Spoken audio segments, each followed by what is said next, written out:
obutali bwenkanya engeri Electoral Commission gyeyongedde okusalamu ennamba z'abakiise abali mu bibuga bino ebya Kampala n'ebya Wakiso n'emirirwano. Nale kyewuunyisa nti Electoral Commission yabadde etunuulira ngeri ki gy'ebeekendeeza omuwendo mu bibuga bino, teyatunuulidde nnyo ate bameka. N'ate twagala kumanya bwe yakendeeza ennyo disitulikiti yokka eya Wakiso yokka gye yayongeza kati ki kyeyagendereddeko. Bw'otunuulira ekibuga nga kino municipality, kiki kye yatunuulidde okuva ku bantu 8 n'obanga bo kati olaba nti ennamba ntiniko erina okukiikirira. Kino kitunula buziba eri obutali bwenkanya bwe tusiibye twogerako obukolebwa eri region eno eyaffe eya Buganda, nti n'ababaka era bw'otulaba nti mu region yaffe newankubadde nga ffe kitundutundu ekisinga obunene wano mu Buganda, otunulidde Uganda yonna wamu, ate era ffe tusinga okufuba nga tulina ennamba ntini eziri mu kibuga ezikiikirira Buganda nga region mu paliamenti ya Uganda. So ne weewuunya nti waliwo obwenkanya kuba bw'otunuulira okusinziira ku tteeka erya Local Government Act, era mu ekyo kubanga wabeewaawo amaanyi nawo waliwo Party Electoral Commission, naye mu ekyo twandibadde tusuubira nti nno ffe era tumanyiddwa nga Wakiso City ne Entebbe City byandibadde byateekebwa dda mu nkola, n'ate mu ekyo tetulina kuba bibuga 2 byokka kuba mumanyi nti okusinziira ku census Wakiso district yasukka million 3, kitegeeza buli city webanga erina kuba n'abantu 55,000 kati ffe twandibadde n'ebibuga 6 okusukkawo. Ate era mu ekyo bw'otunulira nti neera twagambibwa nti 30,000 kugamba 3,000 mu buli district. Kati ffe nga Wakiso district essaawa eno kibanga osinziira ku bantu 3,000 n'owa district. Wakiso essaawa eno bannange nja kusaba na Wakiso bujje mu negatiko tusabe districts zaffe zonna endala ezirina okubeera mu district eno kubanga tusukka mu 3,000 nga district. Era bw'otunula etteeka lyerimu likulaga nti abantu 1,000 be balina okuba mu municipality. Katebereza municipality za Wakiso eya Nansana esukka 40,000, eya Kira esukka 40,000, n'ey'Entebbe kwegamba kiki kintu kituliko. Naye nga bwe tukyagenda mu maaso n'okutunula etteeka nga bwe liyimiridde, ojja kwesanga ng'era lino etteeka ly'omu balala likola bulungi tewalina buzibu, naye ffe kiki ekyatuuka ku gavumenti eno obutayegaliza bantu abali mu Buganda region okubanga bo ebyabwe birina okubanga byebikendeezebwa, obukiise bwabwe bwe bulina okubanga tebuwera, ate ne babanga we batuuka okuweereza ssente n'ebikozesebwa batunuulira ne babanga tebatunuulira bantu, ne babanga batunuulira ku district level. Olaba kati ensonga ya parish development model yali yetunuulira mu luka, kumbali tulina ffe omumiruka egisukka n'abantu 1,000, egisukka abantu 600, genda wane Mutungo, genda tunuulira Kireka, naye ate nga waliwo bambi n'emiruka egirina abantu 2, girina abantu 5, abalala 3. Oba oliawo ndowooza tujja kufuna akadde tubongere empapula zino, tubongere n'amateeka bannayuganda abawangalira mu bitundu bino ebya Buganda nga si Baganda bokka, buli omu ava mu bifo eby'enjawulo ne babanga bali mu kifo mu kitundu kino kyekinayambako abantu bayongere okwetegereza obulyazaamaanyi obukolebwa ku tundutundu eddene eritambuza ensonga za Uganda kubanga lye lisinga okuvaamu omusolo omunene, naye ate we bituuka kubanga bambi bannayuganda bagana babana ku keeki ate lye tundutundu erisinga obutafunamu. Onsonga y'okukiikirirwa omubaka palamenti alina nnamba kijja n'okiikirira ate era ne kansala akiikira abantu bameka okusinga ku tteeka lya gavumenti kwandoza zirambika omuwendo gw'abantu bonna okukiikirira nga MP then ne bakansalas bakiikirira abantu bayikanawo obungi. So ekyo bwe kirese ffe abakiise ab'ebifo eby'abakyala tuli bamu kwabo ababeera nga ffe ebifo byaffe bye bijja okwongera okuyambako okuba nga tubalansinga ebintu bingi. Kati ffe ebifo by'abakyala bye nuku ze bayita affirmative seats nga bwolaba eby'abavubuka eby'abakadde n'otunuulira eby'abantu abalina obukosefu ku mibiri n'ebirala bwe bityo. So ebifo by'abakyala newankubadde nga buli omu atulonda naye twatunuulira ensonga z'engeri y'okutunuulira era lwaki olaba nti ebiso lyaffe George libeera nnyo ku nsonga z'omwana omuwala, libeera nnyo ku nsonga y'omukyala, naye tena tutunuulira biki ebyawamu era ebikosa omukyala kuba kati olumu ffe omutula nga twogera ku nguudo tuba tutunula omukazi waba agenda kuzaala ate era oluguudo olwo luyamba lutya bwe lubaamu aganya omwana natuusa omuvaamu nga tanatuukana mu ddwaliro, eddwaliro bw'otaliteekamu ddagala omukyala tatuuse kubanga azaala naye nga tasobola kuvaayo musanya. So ebifo byaffe bino ebi bye tulina ng'ebyabakyala birimu naye kikuzaayo ate ku kiri nti bwe baba batunuulira nti municipality kaakati ffe waffe omuntu nga Honorable Semuju, omuntu nga Honorable Kakembu, Honorable Wakayima bandibadde bakiikirira abantu bameka. So kaakati ekyo kyekyokuba nti nno municipality oba ogisuubiramu okubaamu abantu 1.5 naye bwe baba nga basusseewo bali mu 300 bali mu 400 kitegeeza kwoteeri abantu abalala nga 8 bakiikiriddwa omuntu omu. Kikibula kyolaba etteeka lyakusuubiranga nti buli bantu we bawere ate olina okulaba ng'okola ki ng'otunuulira obwetaavu bw'ekitundu ekyo. Kale tugambe tisali tezijja kubeerawo naye kolamuko okuwenkanya bannange bw'otambulako mu bitundu ebirala. Nze mbasaba bannayuganda bwe tufuna akadde tambulako ekifa mu Uganda bw'otambulako meters oba kilomita nga 10 ng'oyingidde disitulikiti endala n'otambula oba okyali omubuga ati watuuse dda mu ndala naye nze kati weegeraagerana okutambula obutambuzi wano ne mu Wakiso genda nga weeyongeddeyo ne bugamba ati kakati oli mu Mukono otambula kilomita ezimu n'obanga kati oli mu disitulikiti endala nga kyekimu nga bw'otambula mu bannaffe abaveeri. So waliwo obutali bwenkanya obukolebwa mu bannayuganda nga bafuna mu ggwanga lino kyetwagala buli sekinomu yonna wooli obe ng'ovumirira ensonga bwezitu. Ensonga zino Honorable zoogeddeko naate tulaba abantu abasinga naddala mu bukulembeze mu bifo eby'amaanyi era basuula nnyo mu Wakiso. Ensonga zino mugezezzaako okuzibatunuzaamu era bwe bakozeewo. Kanye ekitusanyusa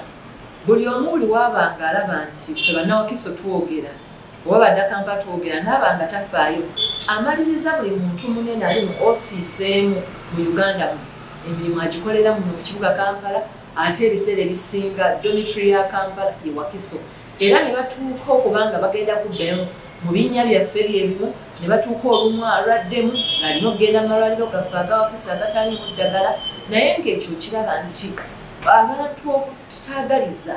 ate nga nabo beerabidde nti nabo gye bawangaalira kimaliza nga tukimenya naye nga kitumenya naye kitusanyusa nti bonna bajja kujja tubeere mu mbeera zezimu kubanga nabo obudde bwe bafuna okuddayoko ewaabwe bw'otuwagonga bwe kubanga mwaka ojja kwesanga ewaabwe basulayoko oba emyezi nga3 naye emyezi emirala 8 basinga gimala mu bino ebifo ate bitateekebwamu ssente zimala. Ojjamu element ya politics yenna nti gavumenti etalina sapoti ewesa namba etono yabakiise kulebwezo naba empizo ba councillors. Tebakulimba mu nsi eno, ensi yonna tewali mu nsi eno kikolebwa nga tekirimu politics. Olaba n'obanga ggwe oyagala kusoma olina okumanya ngeri ki gy'onootambulamu gy'onoogita ate omala onoonya essomero naye nja kukulaga nti paka bannaffe abakutte enkasi ekulembera eggwanga lino bwe banaayongera okutunuulira obwetaavu obuli mu bitundu bino ebisinga okuleeta ssente mu ggwanika lya Uganda kubanga bakugamba teeka ssente bwe ziva nga Wakiso Kampala Mukono bye bitundu ebisinga okubaamu n'okuvaamu ssente ezongera okuba nga ziyimirizaawo eggwanika local revenue. Buzibu ki obukulobera n'obanga gwe olina wetaaga okubala okungi okunoonya ssente era ekitundutundu nga bwe kivaamu oteekemu ekitundutundu nga kino. Tunuulira ekibuga tetulimu Kampala tutuuse tutya mu mbeera eno nga bannakampala n'abagenyi baffe gye bava gye bavudde nga webatambuzaako mu Kampala kasasira aba abatawaanya nga buli mwagala ekibuga ekivundunga kinali yakyeri akirabyeko mu nsi. Buli w'oyagala okujja obuyinza ku bantu abalondebwa n'oba ng'oggyeko bannayuganda amaanyi gaabwe ago agateeka omuntu gwe banaavunaana, kubanga buli w'ogenda okubuuza lodmeya n'abanga kugamba omwange sente zonna nga bwe ziggyibwa mu bannakampala nabo zimalirizibwa zisigadde ku finance bweneerowooza eryoka eziteeka ssente mu Kampala. Kati bwe wamaliriza nga olowooza olumya abo abali mu offices, omaliriza ate olumya bannayuganda okutwalira wamu ng'ate be bateekamu ssente mu misolo. So kati obukulembeze waggulu obusemberayo ddala okwagaliza kwe buba bwagaliza ne priorities ze buba bukola mu ggwanga lye kyekyo kye tuba tulaba mu nsi eno. Naye nga bwe nkugambye ffe abamu ekitusanyusa byonna ebikolebwa mu kino ekitundu ekisinga okuvaamu ssente z'eggwanga lino era bimaliriza nga bitunyigira wamu, kubanga buli omu amaliriza nga ekivundu kino katugambe nga kasasiro ono atabuse mu Kampala nga buli omu amusanga, omaliriza nga ekivundu era wakifunyeeko. N'olwekyo nze nja kumaliriza nga era nkuba omulanga nti bannaffe abakutte enkasi nga naffe bwe tujja mutereeze bye mulina okutereeza, muleme kulumya bannayuganda. Bwe baba nga bateeka ssente mu ggwanika lya Uganda nga bawayo emisolo, mutereeze services ze balina okufuna. Kasasiro aveewo, bannawakisa babe nga bafuna obukulembeze obutuufu obuba nga bwebwe obusaanidde okubakiikirira okusinziira ku tteeka. Bannayuganda abakolera mu bitundu bino babe nga amaloboozi gaabwe gayongera okusitulibwa, kijja kuyamba Uganda okubeera mu ssanyu, Uganda okutambulira ku mazima n'obwenkanya. Obudde buno okuwuza obudde enkalala n'okuyingiza abapya mu nkalala kutandise, kino olaba kitambudde kitya? Ekirungi timbeera mpuliziganya era nafunye akadde n'entambulatambulako, naye abasobodde okuba nga mugoberera Parliament olunaku lwajjo, kubanga ensonga eno eddala lye ng'erina kyebulamu, amampidana gitutte ewa mukama wange Leader of Opposition ne mulaga obuzibu obuliwo era teyalonzelonze jjo abalabye Parliament. Twabadde ensonga twagikwasiza ddala Deputy Speaker era Leader of Opposition n'agireeta ku floor nga kiki ekyatuusewo okutandika okubanga obulango obutambula bulaga nti buli muluka gwaweereddwa kiti egenda okubanga ekola by'okuzza enkala z'abalonzi. Naye nga bw'ogenda essaawa eno mu Kakiri sub-county balina kiti emu, oba olyawo buli mwana eyakaweza emyaka 18 naye yandyagadde okwetaba mu buvunaanyizibwa bwe obumuteekebwako nga citizen nti alina okuba kalonda. Naye kiti emu, bino ebitundu bya Wakiso bye twogerako biva ku ludda lumu ne bigenda mu walala, binene bigazi ate bijjudde abantu. Kuba kati omuntu ye waba nga alina gy'ava n'atunuulira abantu be nti ennyumba ziringa 10 ku muluka oba kiziringa 3 ku sub-county ebiba biwera, twogera Kakiri sub-county. N'osalawo obe ng'ogiwa kiiti emu yonna wadde watugambye nti ogenda kuteeka kiiti ku buli muluka. Ne abantu ne babonaabona ne babagamba kati nabali kati bakyalinze. Ekyo tekikomyawo. Oddidde town councils tosobodde kuziwa kiiti ku buli muluka, naye ate neeyemu gy'olina okuteekawo olina okuba ng'ate ogitaddewo nga tebikola bulungi. Kati lwaki oyagala okulemesa bannayuganda okwetaba mu kulonda? Era ffe tuli bennyamivu. Electoral Commission weba emala emyaka 5 ng'emanyi nti buli myaka 5 waliyo okulonda okukyusa abakulembeze. Kijja kitya tutuuse ku ssaawa esembayo eno kuba kati ono January nga tusuubira okutandika okwewandiisa mu September. Kijja kitya tutuuse mu bbanga lino nga terinatereeza lyerina kukola? Kiki ekyagirobedde okubanga egenda mu UBOS okuddira ku ezo gadgets ezaakozesebwa mu kubanga babala abantu n'ensaba y'okukona nga eteekawo abantu abo okulaba nga nabo batambula bayambeko bannayuganda okuba nga beewandiisa. So tulaba enteekateeka ekyalimu obumu bungi, naye nga bwe twasuubiziddwa jjo Speaker yabadde mu ntebe Deputy Speaker Right Honorable Tayiwa nti olunaku lw'enkya ku Lwokuna kyetugenda okutandikirako. Electoral Commission is represented by the Minister of Justice ajje kubatono gino bajje banyonyola eggwanga lwaki tutuuse okubanga emyaka 5 giweddeko tulabawo obutali bwetegefu. Lwaki abantu batuuka ne bagenda ku miruka nga tebalaba kids? lwaki tutuuse okubanga ewalala network tetuuka bulungi abantu balinda olunaku lulanga nga tebakoleddwako lwaki mutuuse okubanga ebifo birina abantu bangi byamukoteko naye temusobola kuba na manpower ebikolako so twagala okuddibwamu era we baana batuddamu ku fulo ya parliament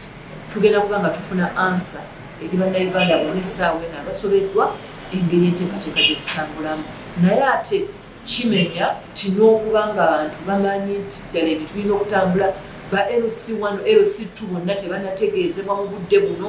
olw'emirimu oba ogikola naani omuntu owa LC1 yasookebwako ekyo kitumenya nnyo naye tulinze tulabe ekinaava mu kye banaatugamba olunaku lw'enkya efulo ya parliament. Waliwo abamu kati mu kwagala okukyusa ebifo nga olina okufuna ebbaluwa y'eri ku kyalo gye wali oli kati mulimu omuntu nga kangeze yafumbirwa mu Wakiso naye nga weerukunjiri kati oba wekkalamojja kati ebbaluwa eno tegenda mulemesa kubanga okuvuga okugenda oleeta ebbaluwa eyo wa LC tekigenda kuleetamu obuzibu. N'ekirala ekyatusumbuye gy'emitendera omuntu gy'ayitamu okulaba nga olupapula lwe lukkiriziddwa lutwalibwe lutusobole okutandika okuyingizibwa mu computer details ze otuuka otya kubanga otaddewo emitendera nti kaakati ate olina okulaba ng'ofuna ebbaluwa piso ategeko siramu omale noonye RDC nze kati saasira nina abantu bange abaabusi olyoka oyagale babe nga balinnya eryato basomoke batandike okugenda okunoonya RDC mu nsonga eno nga bagala kwetereeza abantu bano balina national identity cards temubeesiga ti national cards mwe mwazibawa oba data gye mukozesa essaawa eno kubanga information gye mulina ekwatagana ne NIRA abantu omuntu wakuleetera kaadi tomwesiga nti munnayuganda kiki ekyatuuseewo okubanga omuntu omuwadde transport yagenda mutambuza naye faamu tulina n'abasomoka ennyanja kati oyagala abe ng'anoonya offices olumu tebasangiddwamu obe nga oyagala omulemesa okwewaaniisa so emitendera egimu gye baataddewo ate omuntu essaawa eno ayagala kulondera Wakiso ava Karamogi omulala wuuyo essaawa eno asangiddwa ng'ali ggulu naye munna Wakiso kiki ekyo ekyakuteezesezaawo nti alina kusooka ate kufuna bukakafu gwe details z'olina mu data wa national identification tezikumala twagambiddwa kaadi zayongezeddwayo mwaka guno kati fenna tumanyi wadde zaggwako December omwaka oguwedde naye zikyali vale sinzira ku kiwandiiko Minister of Internal Affairs kye yatuwadde jjo nga ba MPs naye kaakati gwe ali mu national identification data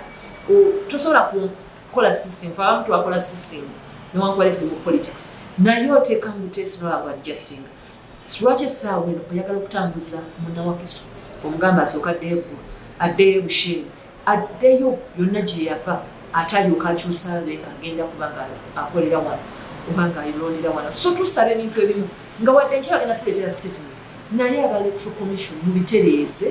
bannayuganda basobole okutuukiriza obwo buvunaanyizibwa oba wa constitution tibalina okwetaba mu kulonda tetwandyagadde lo turnout ate nga nammwe ku saidi yammwe ebintu ebimu tebikoleddwa.